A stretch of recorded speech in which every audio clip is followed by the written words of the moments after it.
Hola, hola, ¿qué tal? ¿Cómo están todos ustedes? Un gusto nuevamente de estar con ustedes en nuestro espacio de conversatorio de Manos en Acción. Y felices porque hoy estamos con una invitada muy especial. Pero antes de presentar a mi invitada, quiero agradecer a los intérprete de Chile, Sergio Mendoza, intérprete de Argentina, todo el grupo de comunidad de Tucumán, que muchísimas gracias por acompañarnos en este conversatorio y hacer accesibles para muchos de nuestros amigos y la comunidad sorda este conversatorio. Bueno, les quiero presentar a nuestra invitada especial de hoy y de lujo. Qué bueno tenerte con nosotros, Lorena, la Igualmente. licenciada Lorena Carracedo. Ella es especialista en discapacitados de audición, voz y lenguaje, egresada del ISPE. ¿Sí? Estudiamos en el mismo instituto, Lorena, hace muchos años, ¿sí? En el Instituto Nacional Superior del Profesorado de Educación Especial de Buenos Aires, Argentina, licenciada en Educación, con especialización en Diseño, Implementación y Evaluación de la Enseñanza de la Universidad Nacional de Quilmes, docente de las Escuelas de Sordos Públicas de la Ciudad de Buenos Aires, del nivel secundario en diferentes cátedras. Directora titular de la Escuela Bilingüe para Niños y Niñas, Jóvenes y Adultos con Discapacidad Auditiva y Formación Integral número 29, doctor Osvaldo Mañasco. Y actual supervisora escolar interina de escuelas de sordos y de atención temprana del área de educación especial del Ministerio de Educación de la Ciudad de Buenos Aires. Que para nosotros es un lujo tenerte hoy aquí con nosotros en nuestro conversatorio, que le hemos puesto una gran pregunta, ¿sí? Y una pregunta que es difícil, que es complicada, y que la idea es que todos juntos podamos pensar, ¿sí? ¿Español enseñado en la escuela? Pensemos juntos. Qué bueno, Lore, te dejo para que nos introduzcas, nos cuentes un poco qué haces, dónde estás, por qué estás trabajando con personas sordas hace tantos años. Bueno, buenos días a todos y a todas. Es un placer estar en este conversatorio y bueno, agradezco a Verónica, Manos en Acción, y a Rosana Famularo, quien es un poco también responsable de que esté yo acá en este conversatorio, a partir de su conversatorio del español signado o señado, que estuvo en julio-agosto. Sí, en agosto. En agosto. Bueno, estoy un poco nerviosa, lo tengo que decir, porque es la primera vez que hago así sola, compartí con otras personas, pero bueno, eh, feliz de poder compartir. Bueno, como dijo Verónica, se contactó a partir del conversatorio de Rosana, porque había presentado la inquietud de qué pasa en la escuela de sordos, qué pasa en la educación con el tema del español señado, que era una buena pregunta. Y bueno, me desafió a poder compartir y a pensar con ustedes. La idea es esto, compartir ideas, compartir experiencias, algunas teorías o estudios de otros que nos antecedieron, y poder pensar juntos y reflexionar desde la educación este concepto y esta práctica, más allá del fenómeno. Primero, bueno, contarles brevemente. Verónica me dijo para poder contextualizar, más allá de todos esos largos nombres que leyó Verónica, yo actualmente soy supervisora, sí, porque todo tiene muchos nombres, es muy largo. Soy supervisora en la ciudad de Buenos Aires desde hace 3 años. Y brevemente, bueno, mi inicio en la educación de las personas sordas, o en la vocación de ser en ese momento profesora de sordos, tuvo que ver con un contacto en la escuela secundaria, que nos llevaban a visitar escuelas. Yo estudié en un normal, o sea que las escuelas normales en la Argentina tienen la impronta de la Fundación de la Educación y el cargo de maestra, quienes daban los títulos de maestras. Esto en mi época ya. nos llevaban a visitar escuelas porque esta impronta pedagógica, yo soy bachiller pedagógico, y bueno, visité la escuela de la cual muchos años después fui docente y después fui directora. Y bueno, yo iba a ser docente, pero me enamoré de la educación de los sordos. Y bueno, ahí inicié mi camino. Y también en mi camino, antes del inicio de la titulación, tuvo un encuentro, un suceso que marcó mi inicio en la educación, marcó, digamos, quizás cómo iba a ser un poco mi camino, que fue el último año antes de recibirme, me ofrecen trabajar de profesora particular de una joven sorda que iniciaba su secundario. Esto en el año 1991, donde el acceso a la secundaria de las personas sordas, por lo menos en Buenos Aires, en la Argentina, era escaso, no se pensaba en intérpretes, y accedían solo aquellos que tenían posibilidades desde la comunicación oral, desde el español también, y también posibilidades de apoyo.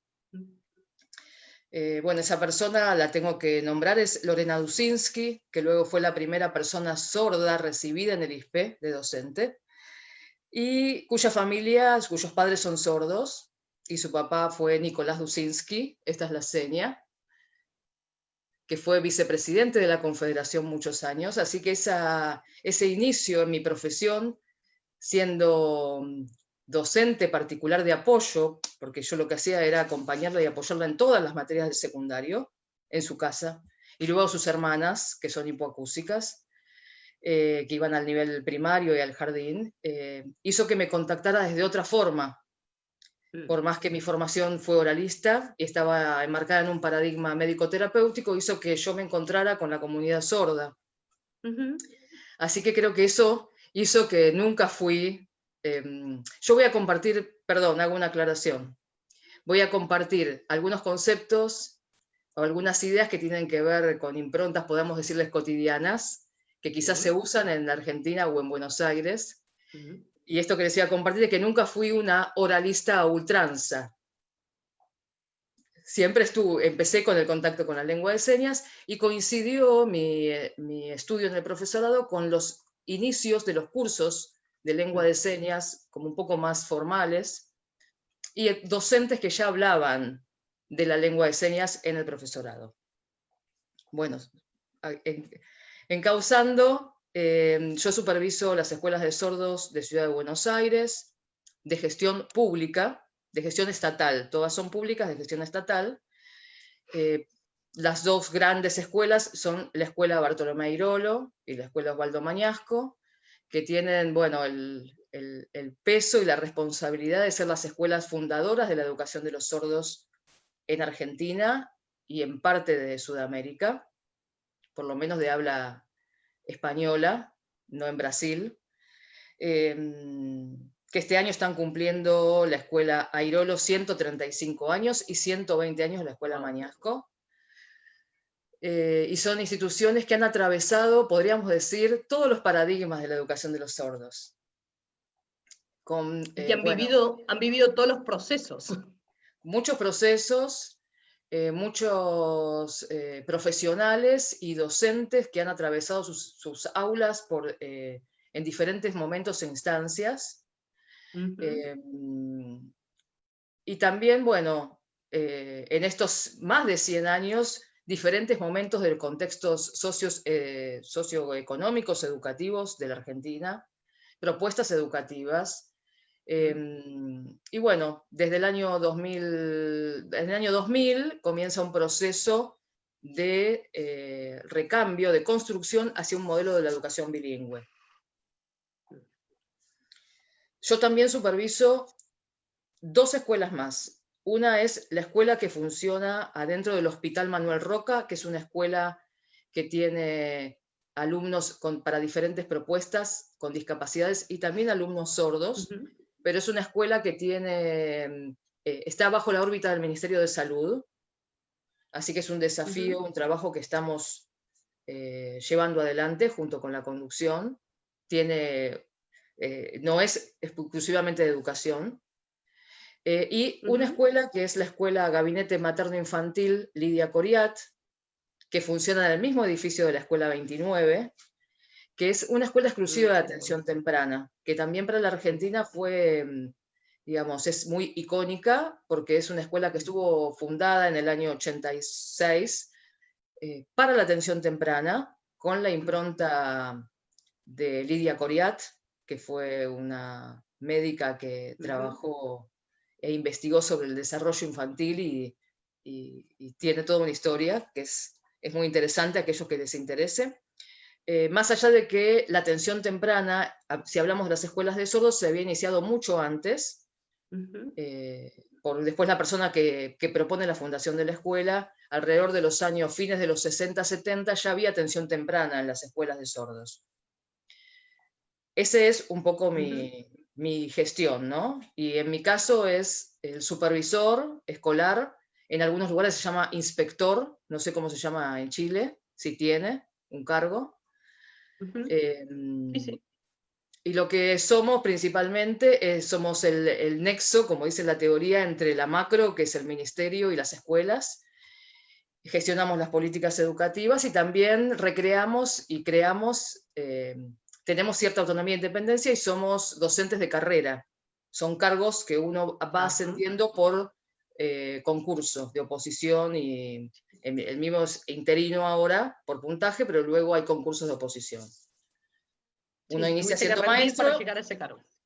Claro, no somos, no son cargos designados por los ministerios, eso para que quede claro. O sea que nuestra ancla es la escuela y los maestros, no la política educativa.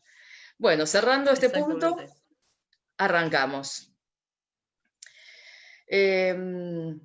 Retomaba a partir de la charla de Rosana, que los invito a aquellos que no lo hayan escuchado, que luego la busquen, porque hay algunos conceptos que yo voy a tomar, pero no los voy a volver a explicar, porque la idea es enfocarlos hacia la educación. En una primera parte quiero hacer una breve historización con algunos conceptos que vamos a ir desarrollando.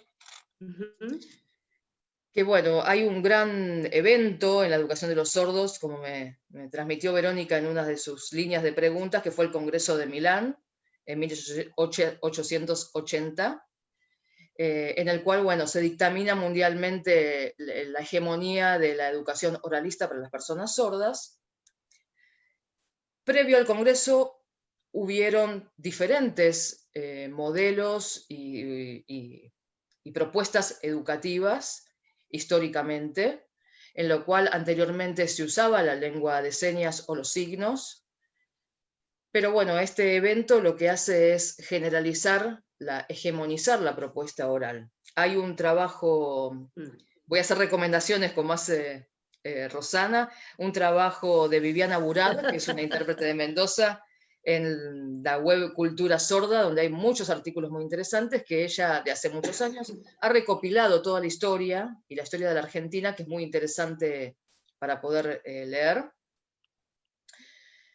Bueno, y ahí llegamos, en nuestro caso en la Argentina, a la fundación de la Escuela Grolo, que también tiene su contexto histórico y por qué llega la educación de los sordos tan tempranamente, ligada a una familia de la élite en ese momento conservadora. El señor Terry, el ministro Terry, tenía 3 hijos sordos, por lo cual él promueve que se cree la educación, y como él visita Europa y elige el oralismo como la mejor propuesta, se funda y traen los educadores italianos. A partir de ahí arranca nuestra historia educativa. Comienza.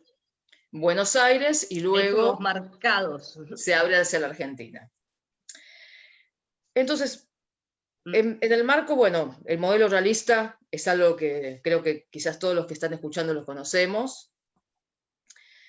Y anclando al tema de las lenguas, tomamos 3 conceptos que retomo. El tema del concepto de la comunicación total. Brevemente, es la filosofía que requiere la incorporación de modos de comunicación orales, manuales y auditivos para asegurar la comunicación efectiva entre las personas con discapacidad auditiva. Bueno, estuve investigando y sorprendentemente el que le pone el nombre de comunicación total fue una persona sorda en Estados Unidos, que fue Roy Holcomb, Ujú. cuya nieta es una de la cual desde en las escuelas de Buenos Aires miramos sus videos de la Gallaudet ahora para trabajos en el nivel inicial. Sorprendentemente, yo no había hecho esa unión. Ajá. Y él lo hace en realidad, era una persona sorda que había sido oralizada muy estrictamente en los años 30, 40, y él Sí. encuentra esto de la comunicación total como para ayudar a esos niños sordos a poder comunicarse, porque Mm. sabía que tenían que lograr progresar en la educación y con el oralismo solo Ujú. no alcanzaba, entonces piensa que esto de la comunicación total, incluir los signos, las señas, todos modos de comunicación, hacía que ellos pudieran avanzar. Díganme los Mm. intérpretes si voy muy rápido. El otro concepto es el Está todo bien. bimodalismo. Bueno, perfecto. El bimodalismo, tengo esta situación de ir atendiendo a los intérpretes, esta Buenísimo. costumbre.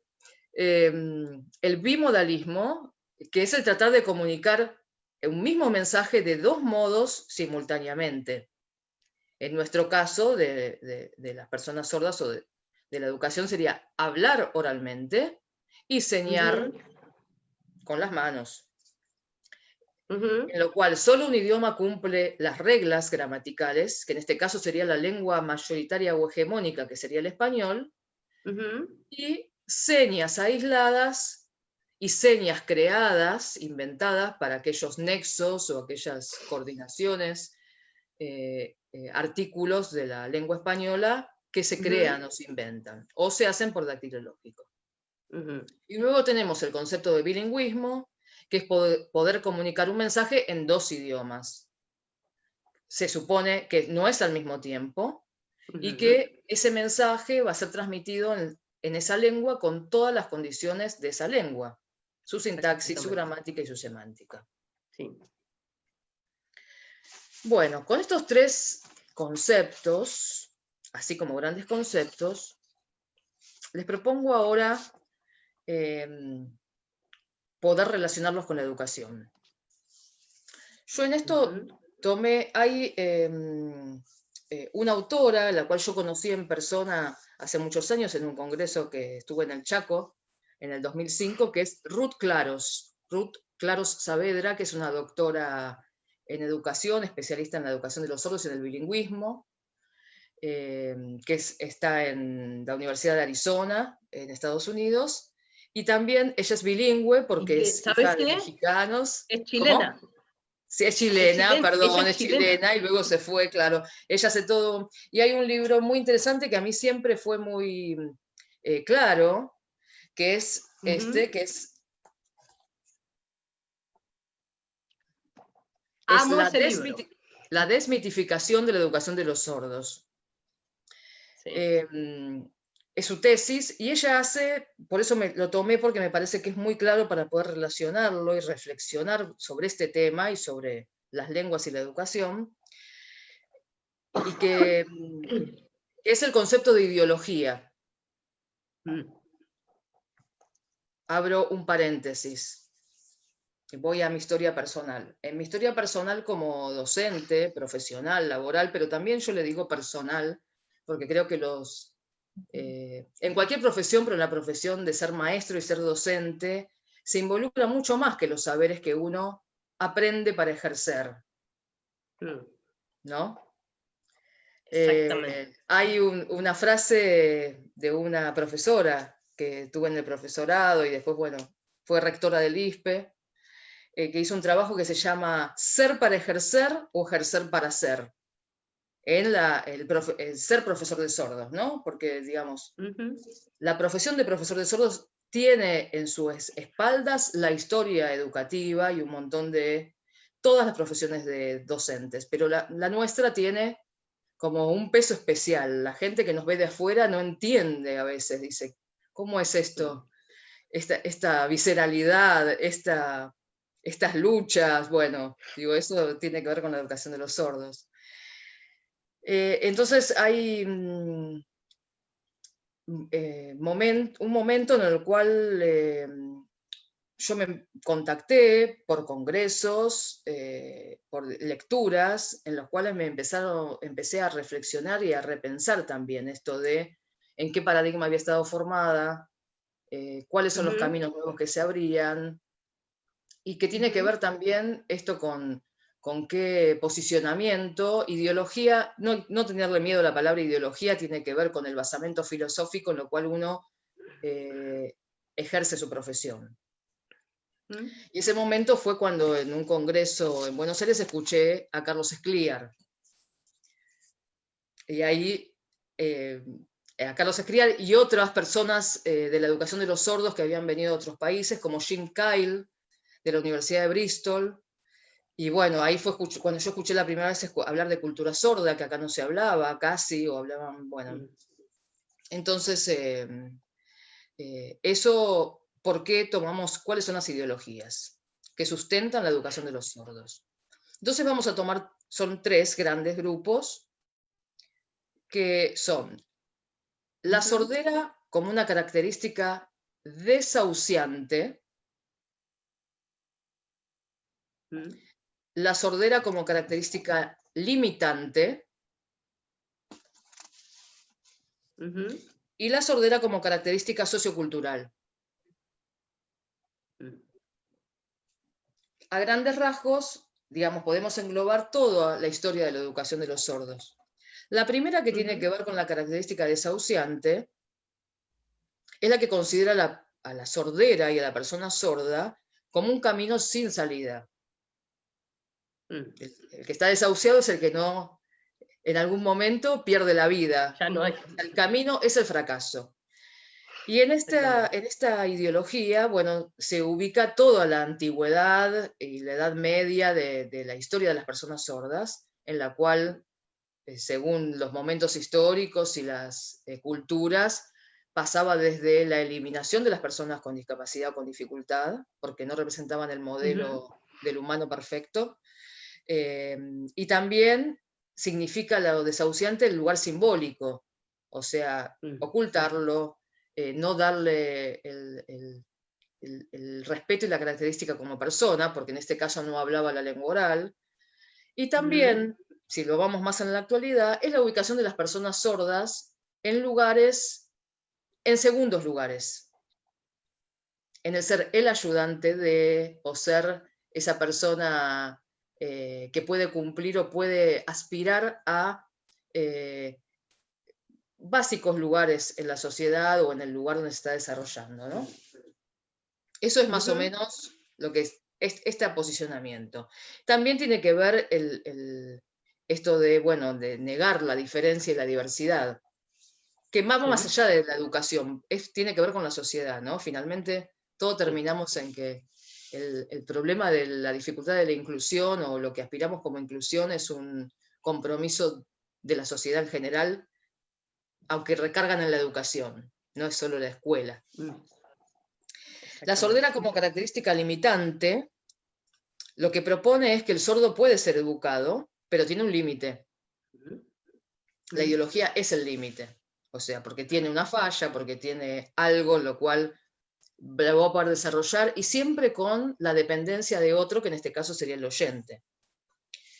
Hay modos educativos, pero que siempre van a limitar o también llevan al fracaso. Y si hay si el alumno, nos sentamos en la educación, fracasa, la culpabilidad es del alumno, no del método ni del docente. En esa creo que es cuando nosotros estuvimos formados de un método que lo podía todo, y que si no, los alumnos que no alcanzaban, eran deficiencias del alumno, ¿no? Que es, igualmente, hablando de la educación en general, es algo que persiste en la educación, no sé en Chile, pero por lo que uno lee de muchos países, es algo que todavía tenemos que trabajar, que tiene que ver esto, cuánta es la responsabilidad de las prácticas docentes del sistema educativo y no de la población, de los alumnos, ¿no? Del fracaso escolar. Esto ella lo llama pedagogía. ¿Perdón? Que también es un cambio de miradas. Sí. Esto ella lo llama la pedagogía del fracaso. Entonces ahí sí entraría el oralismo y también otros abordajes que se pueden mencionar como modelos bilingües débiles o modelos oralistas velados, que ahora después lo vamos a ver.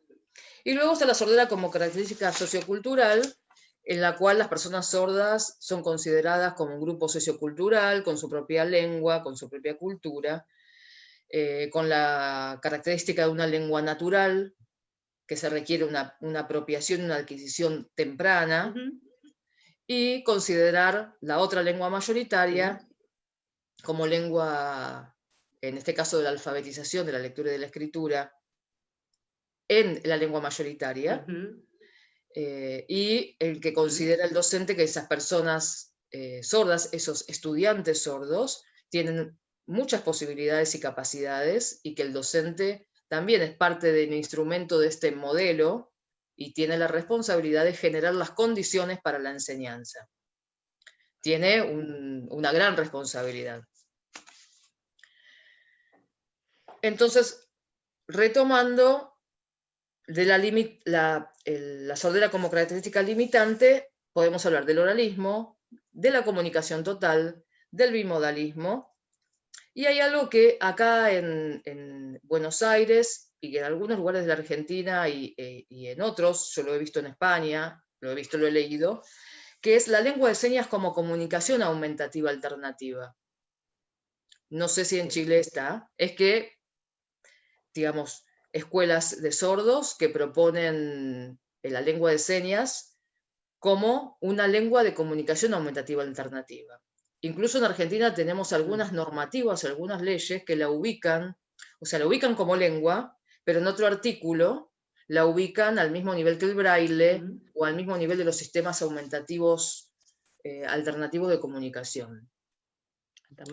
No como una lengua. Es una contradicción. Yo creo que será en todo el mundo, pero acá tenemos normativas que uno las lee y por momentos son como contradictorias. Y el enfoque sociocultural, hablamos de los modelos bilingües. Que igual también, dentro de los modelos bilingües puede haber débiles y fuertes. También hay variantes. Nosotros aspiramos, obviamente, a continuar construyendo y formándonos en un modelo bilingüe cada vez más fuerte. Sabemos que es complejo en los contextos en los que vivimos.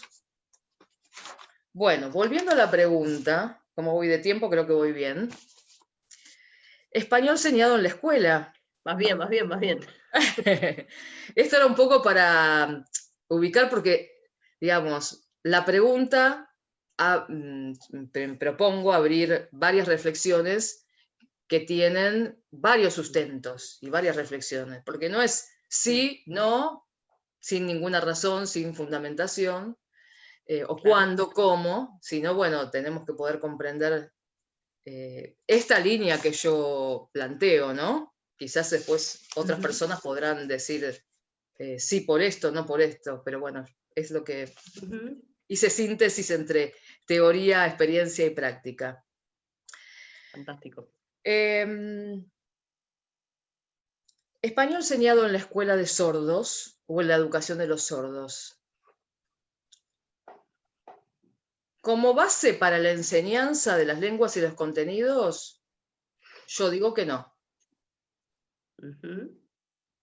No es un recurso válido, válido desde el punto de vista didáctico-pedagógico, desde el punto de vista de las conceptualizaciones teóricas de las lenguas, de la lingüística. Los estudios, volviendo a lo que hablábamos antes, bueno, la comunicación total tuvo su gran auge en Estados Unidos, y de eso sí hay estudios, por lo cual después la comunicación total fue perdiendo su valor. En su momento tuvo mucho auge, incluso hubo, no me puedo extender en eso, pero estuve preguntando a algunas personas, y bueno, hubieron en Buenos Aires a principios y mediados de los 70 y principios de los 80, personas sordas de Estados Unidos que habían venido a Buenos Aires y estuvieron dando cursos y capacitaciones. Una fue en la Escuela Airolo, Sí. que la docente era una docente sorda, que se llamaba Pearson. Me escribí con una persona que había ido a esos cursos, y que me decía que también planteaban ellos la lengua americana como universal. Esa situación en Buenos Aires, en la Argentina, no tuvo progreso, no prendió, digamos.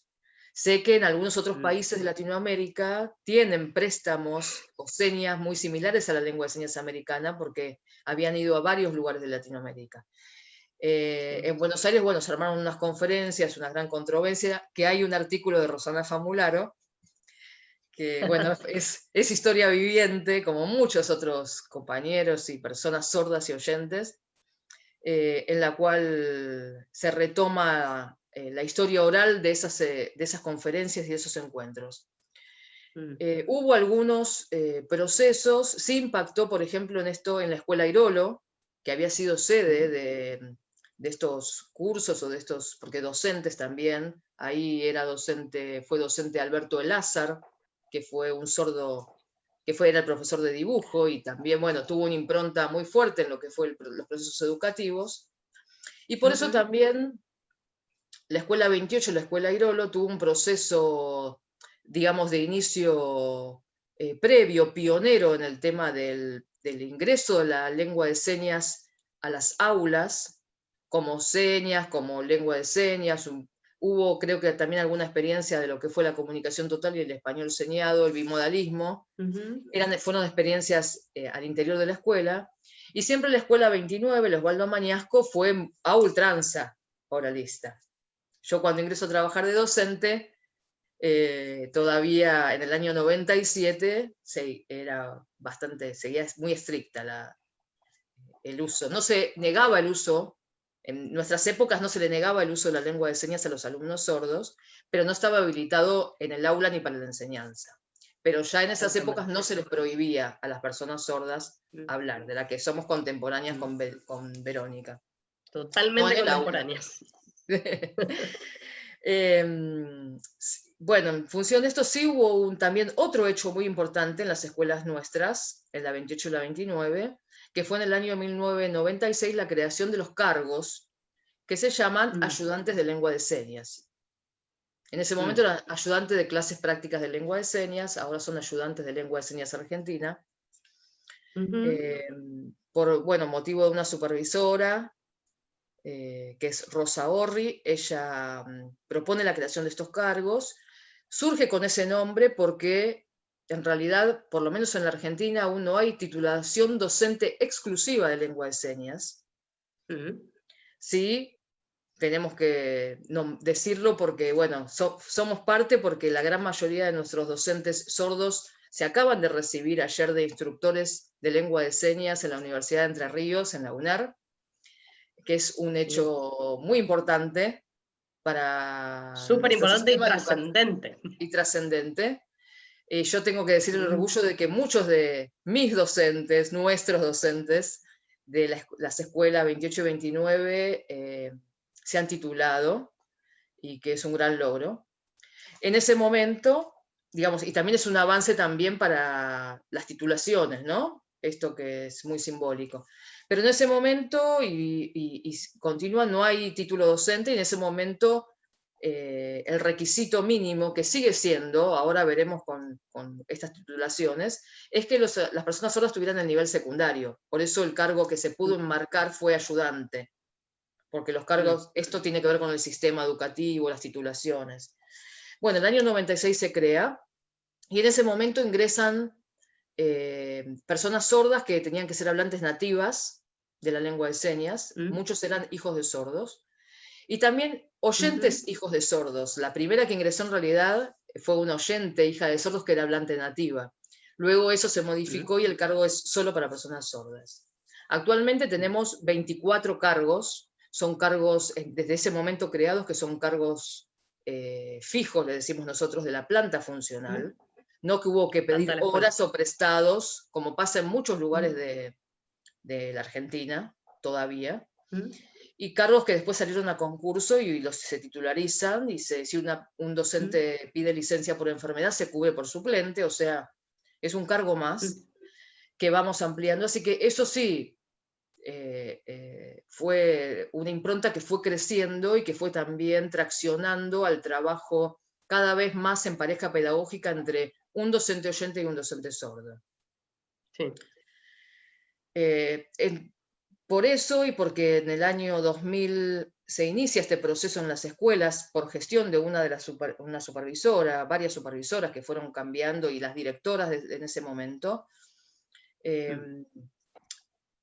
vos en una de las preguntas me hablaste de las capacitaciones. En el año 2002, sí, en ese momento el Ministerio de Educación, que era la Secretaría de Educación, brinda a las escuelas de sordos capacitaciones en servicio, que en ese momento nos permitieron hacer este proceso de inicio, que fueron capacitaciones en servicio de lingüística de la lengua de señas, que nos daba Mónica Curiel, que es una lingüista muy conocida en Argentina, y a la par capacitación de lengua de señas, porque en ese momento podríamos decir que el 90% de la comunidad educativa, docentes de grado, docentes de las materias curriculares, preceptores, no hablaban en lengua de señas.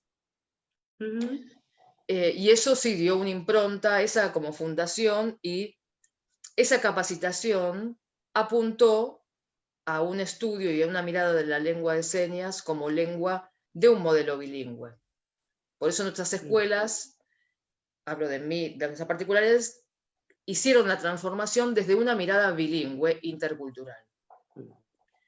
Digamos, no pasamos por el español señado, no pasamos por el bimodalismo desde la teoría, lo que no quiere decir que en la práctica hicimos camino al andar, porque también no había otra experiencia previa, uno mira a otros países, aprende, lee, fue un momento muy interesante de construcción institucional, de debates, porque en un momento yo en ese momento estaba en la escuela 29 ya era titular en la escuela Mañasco, bueno, y fueron reuniones y claro, estaban las docentes históricas del oralismo, las que éramos en ese momento las más jóvenes, pero se dio un proceso de discusión y de trabajo muy interesante que fue sentando las bases. La escuela 28 tenía ya otras flexibilidades, así que bueno, en cada institución se dieron procesos que luego, digamos, los caminos, por más que fueron paralelos, a partir también desde que estoy en la supervisión, estamos trabajando en muchos más proyectos en conjunto entre las dos escuelas. Entonces, retomando, español señado como base para la enseñanza de las personas sordas, como un recurso también para la alfabetización exclusivamente, no. Digamos, hay sobradas pruebas que, digamos, intentar enseñar a leer y escribir a una persona sorda con un español señado puede ser que adquiera estructuras simples o se puede apoyar, pero digamos, no hay un progreso académico. Esto limita en lugar de ayudarlos, o sea, tiene un límite, y también limita el desarrollo de las lenguas como lenguas tales. Porque lo que hacemos, recuerden, volvamos a la definición de bimodalismo, es tratar de comunicar un mensaje en una lengua hegemónica, la mayoritaria, que es la que vamos a hablar y decir la estructura correcta, y le vamos a poner señas o inventos o señas artificiales que no existen en las lenguas de señas para poder habilitar la comprensión. Esto viene unido a lo que yo hablaba antes de modelos débiles, también bilingües, cuando se puede... ¿Cambia el intérprete? Sí, cambian, perdón. Ya está. Cuando se propone que se usa la lengua de señas o las señas para adquirir la lengua oral. Yo hablo de una propuesta de una visión institucional, ¿no? Acá hay unos actores que tienen que ver mucho en esta definición y en estas propuestas y en estas visiones educativas, que son las familias. Hay algo que yo justo ayer estuve en un conversatorio de la legislatura que habló una persona, una diputada en realidad, que tiene una hija con discapacidad mental y contó su proceso como familia, como madre. Sí. Y esto que yo quiero expresar no tiene que ver en nuestro posicionamiento también desde las escuelas de gestión estatal generales, que pertenecemos a la educación especial, es, digamos, los padres no son actores o personas de las cuales la educación los tiene que juzgar. El posicionamiento de nuestras escuelas es, bueno, son parte fundamental en un modelo bilingüe, que también eso fue un cuestionamiento al principio. Bueno, la lengua los padres no saben, los que son oyentes. Entonces, ¿cuáles son los modelos lingüísticos? Son los adultos sordos, pero ¿y los padres en qué lugar ocupan? Y esto de que el padre se siente también de que no se comunica, pero que bueno, nuestra obligación como escuela y como construcción educativa es brindarles a los padres el espacio también para que puedan desarrollarse y construirse como padres, como modelos culturales, como modelos de valores que van a ser ellos.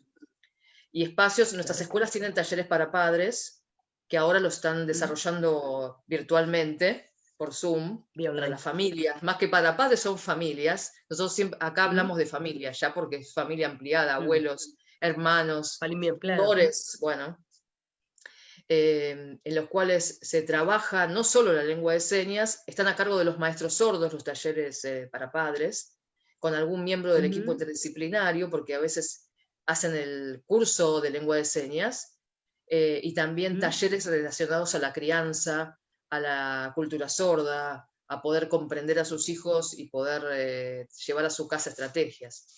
Entonces el tema del español señado aparece con esta facilidad que pueden tener los padres oyentes en aprender algunas señas y poder comunicarse con sus hijos. Ahora, eso no lo invalida el bilingüismo tampoco.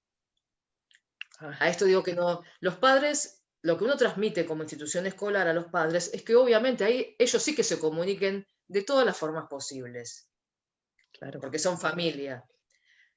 Pero orientamos y apoyamos y brindamos espacios para que se apropien de la lengua de señas.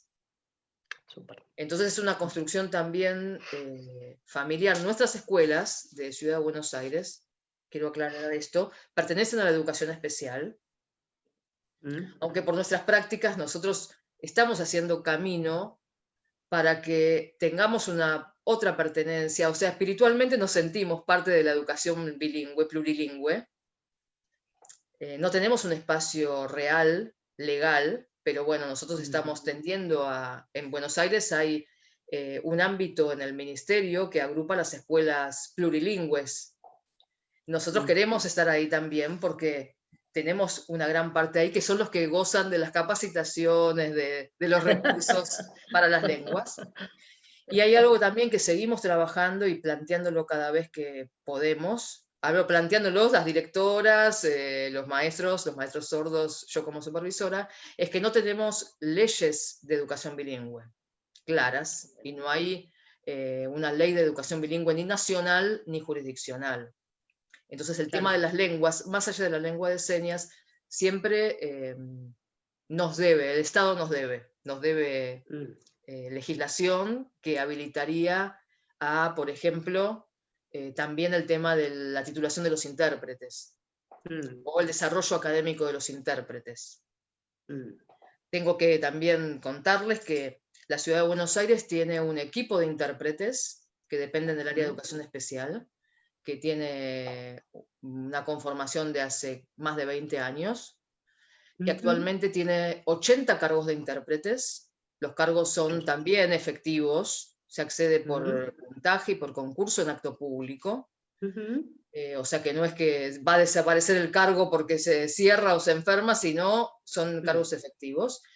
Parecen muchos que igualmente, felizmente, la ampliación del acceso académico de las personas sordas a los niveles secundario, terciario y formación profesional, que es lo que abarca el equipo de intérpretes, que es la educación obligatoria, a veces no alcanzan, pero también hay una falta de intérpretes.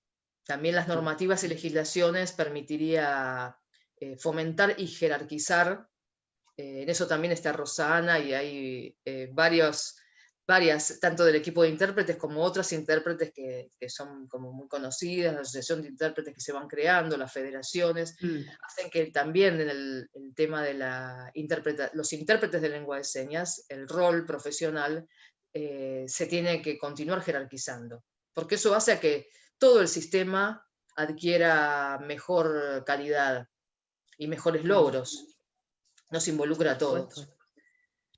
Bueno, para cerrar, Lore, porque ya veo, te quería hacer una pregunta. Sí. Te quería hacer una pregunta, Lore.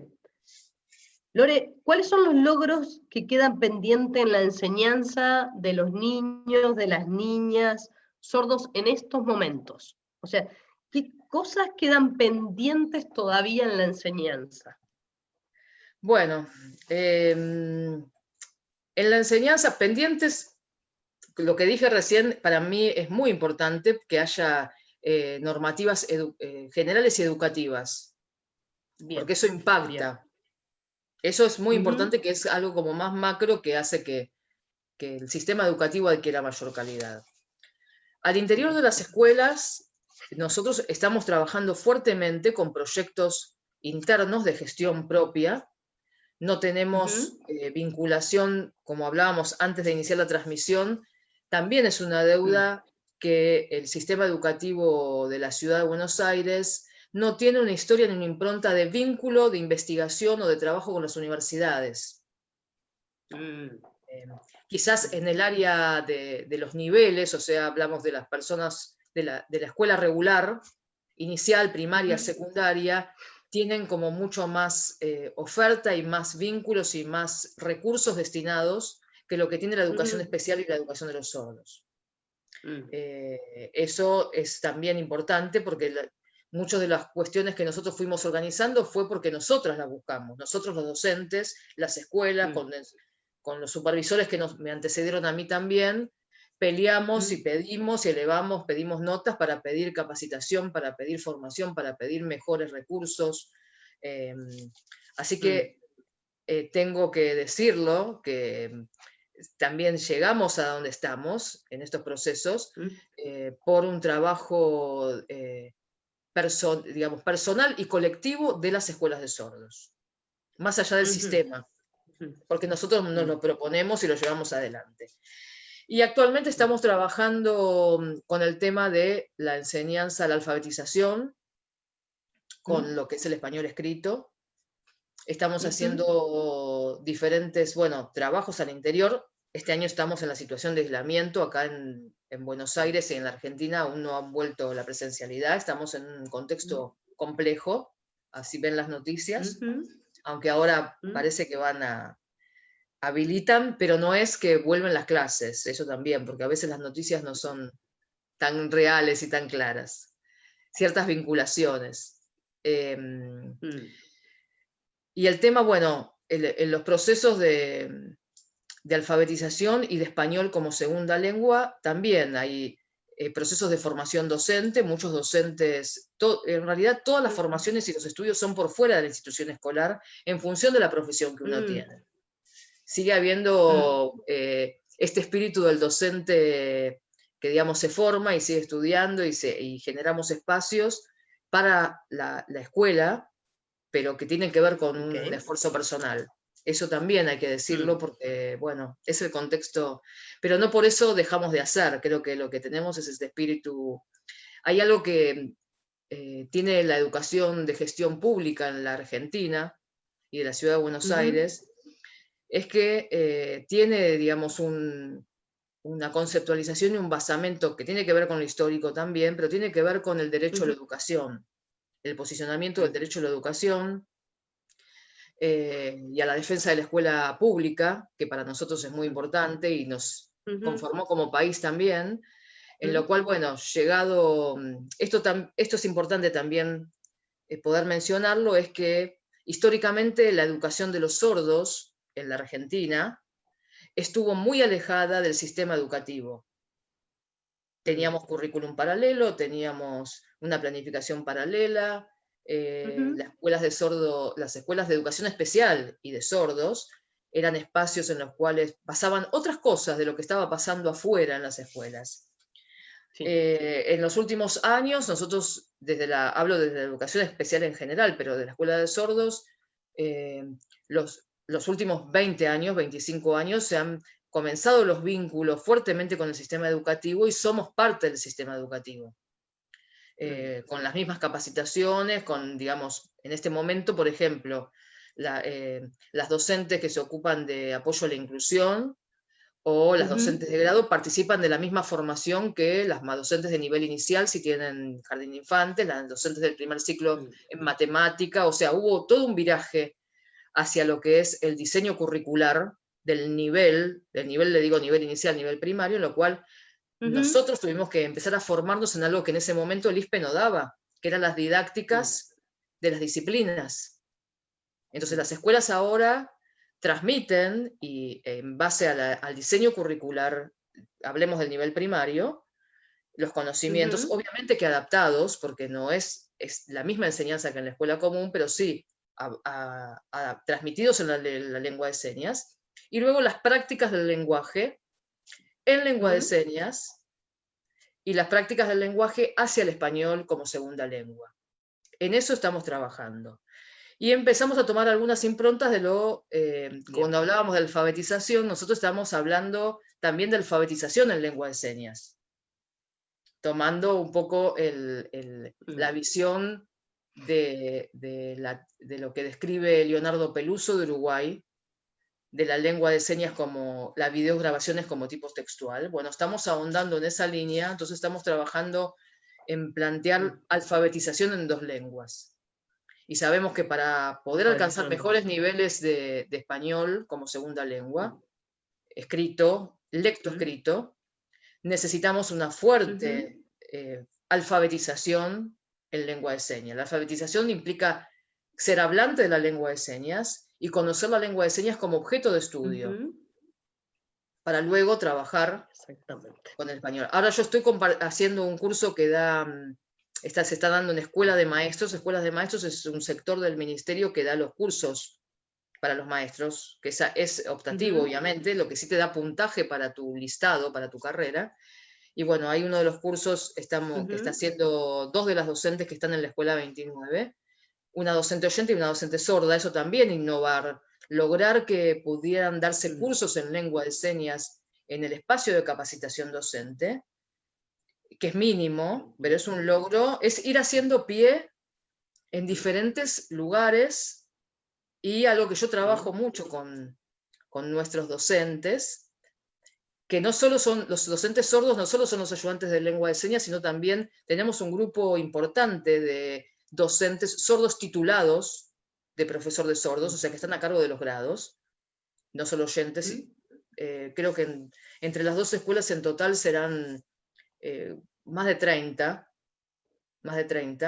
Muchos son miembros activos de la comunidad sorda, o sea, digamos, tuvimos también esta bendición de tener que transitaran por nuestras aulas muchos docentes o ayudantes de lengua de señas sordos que son parte de la comunidad, que eran muy buenos hablantes. Eso también impactó en, digamos, este proceso. Y algunos, como los oyentes, lo digo porque somos todos iguales, algunos hemos tenido menos formación y nos formamos, y otros son más fuertes, y el objetivo de la institución escolar es formar al docente que también entra. Nosotros, el sistema educativo se entra por listado, uno no elige los docentes que ingresan a la escuela, pero tiene el desafío como directivo, y en mi caso como supervisor, de generar espacios para la mejora escolar, para que nuestros docentes sean mejores docentes. Y que implica no solamente estudiar los contenidos y las disciplinas, sino también reflexionar, como esto que estuvimos hablando, de qué me pasa a mí como docente, cómo considero al alumno que tengo enfrente, y cómo le puedo brindar una mejor educación. Y me quedaron un montón de cosas. Fantástico. Tengo una pregunta Tengo dos preguntas, porque tengo algunas Sí, preguntas de la gente, ¿sí? Y quiero ser no, sí, sí. respetuoso de que hay algunas preguntas. Tenemos exactamente, nos queda muy poquito tiempo, ¿sí? Pero en relación a la evaluación del uso de la lengua, ¿cómo debería implementarse en la sala, a tu parecer? ¿Quién debería realizarla? ¿Sí? En relación a la evaluación del uso de la lengua, ¿cómo debería implementarse en sala de clase? ¿Quién debería realizarla? Bueno, desde nuestra experiencia actualmente lo estamos haciendo en pareja pedagógica. Ujú. Nosotros como comunidades educativas apuntamos al trabajo en pareja pedagógica entre un docente oyente y un docente sordo. Ok. Actualmente los docentes oyentes son mayoría en número en las escuelas, obviamente, los docentes sordos son en minoría por la cantidad de Ujú, cargos. Los ujú. docentes, con felicidad, las y los docentes se pelean por los docentes sordos, por los ayudantes de lengua de señas, una horita más.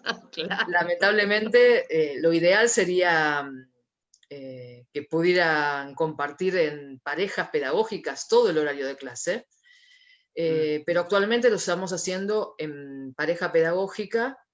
Obviamente que el docente oyente tiene que ser bilingüe, continuarse formando. mm, También nosotros tenemos la situación en la cual ujú. normativamente, desde las leyes del sistema, no pudimos todavía avanzar y, digamos, no es un requisito que el docente sepa lengua de señas. Hay cuestiones normativas, no, Justamente preguntaron eso. claro, no. Desde lo legal no hay, no se obliga a que el docente sepa lengua de señas. Mm, Lo que no significa que nosotros construimos procesos en los cuales aquellos profesores de sordos que van a buscar un cargo, como decimos nosotros al acto público, ahora es online, saben sí. que nuestras escuelas son bilingües.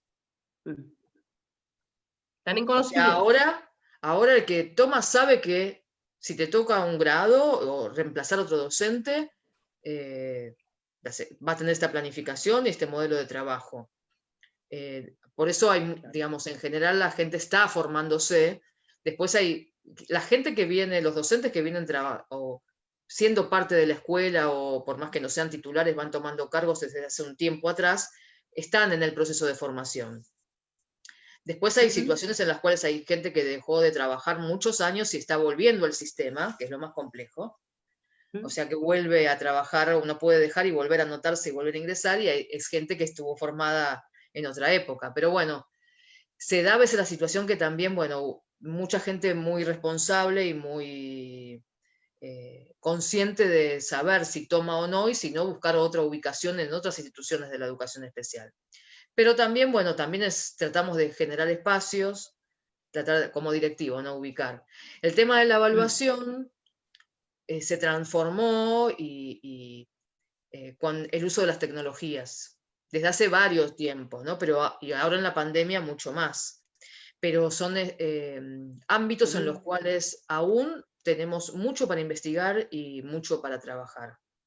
Y hay algo que también quiero decir Mm. que también es algo que uno siente como en la escuela, que es el tiempo que no alcanza.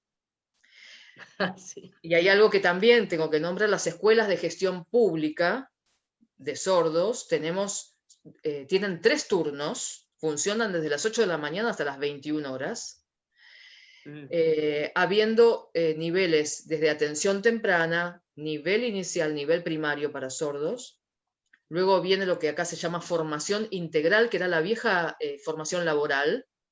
ujú, Ahora se llama formación integral, que es para mayores de 14 años, jóvenes, mm, y luego adultos, los históricos turnos vespertinos, que esos funcionan de 5 de la tarde a 9 de la noche, que es adultos sin límites de edad, donde hay escolaridad primaria y también talleres de formación profesional. Y aparte, cada vez avanza más la articulación con el nivel secundario, o sea, personas sordas, jóvenes y adultos que ahora se anotan para hacer el nivel secundario. Y bueno, con las ujú. políticas de inclusión ahí entran en juego los intérpretes.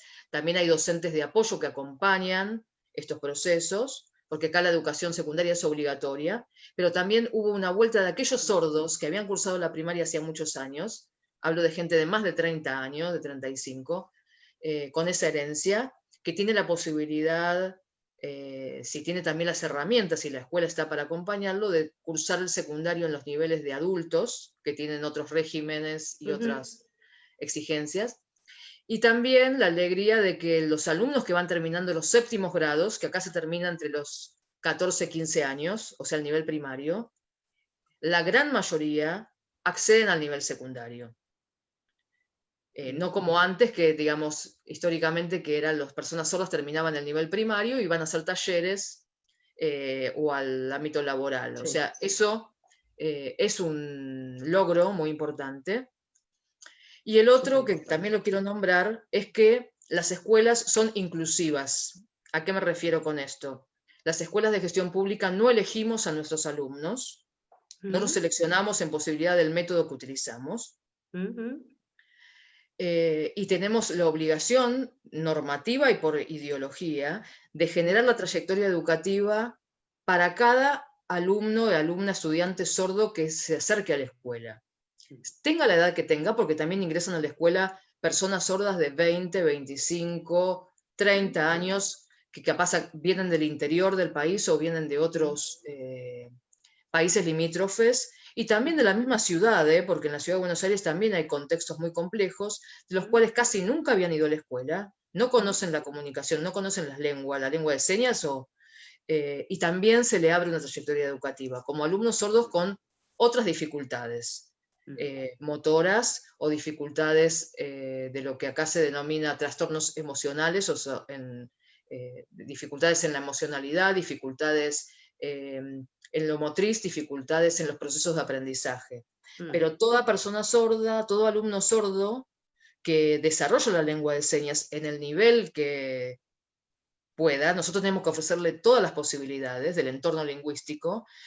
Así la escuela primaria tiene diversidad de niños sordos en diferentes grupos, en el cual después en el recreo y en los actos escolares y en las fiestas y en las clases se comparte, porque lo que circula es la lengua, pero a todos les ofrecemos la mejor trayectoria educativa. Ese es el espíritu también que tenemos nosotros, o que tiene el sistema educativo, cuando antes solo progresaban aquellos que se adaptaban al método. Eso creo que es un gran cambio, y todos son parte también de la comunidad educativa de la Escuela de Sordos. Aquel que tiene mayores posibilidades, tenemos un exalumno que estuvo hace 2 años, llegó a hacer un curso en la Universidad de Noruega, egresado de la escuela nuestra pública, habiendo llegado sin lenguas a la escuela a los 9 años. Bueno, chico brillante. Y otros que hacen una progresión en la cual la familia te dice, la verdad que yo pensé que nunca iba a poder ir a la escuela. Y está en la escuela, y quizás ahora están en el turno vespertino, porque se han transformado en jóvenes y adultos, y también educamos hacia la autonomía, y hacia el pensamiento crítico, y hacia la conformación del ciudadano, en todos los niveles. Las escuelas tienen un equipo interdisciplinario, aparte de los docentes, que está formado por el maestro psicólogo, maestro psicopedagogo, lo digo porque no es psicólogo, maestro psicopedagogo, maestro psicólogo, maestro fonoaudiólogo, maestro terapista ocupacional, que es una herencia obviamente, pero que es muy necesario porque trabaja muy fuertemente con los maestros, con la conducción, con las familias, y realmente, por ejemplo, hay trabajos de ESI, de educación sexual integral, que se está haciendo en las escuelas de sordos, que era algo impensable, y tiene que ver todo con un acceso lingüístico y una propuesta de desafío cognitivo. Lo pueden ver en los blogs de las escuelas, que son públicos,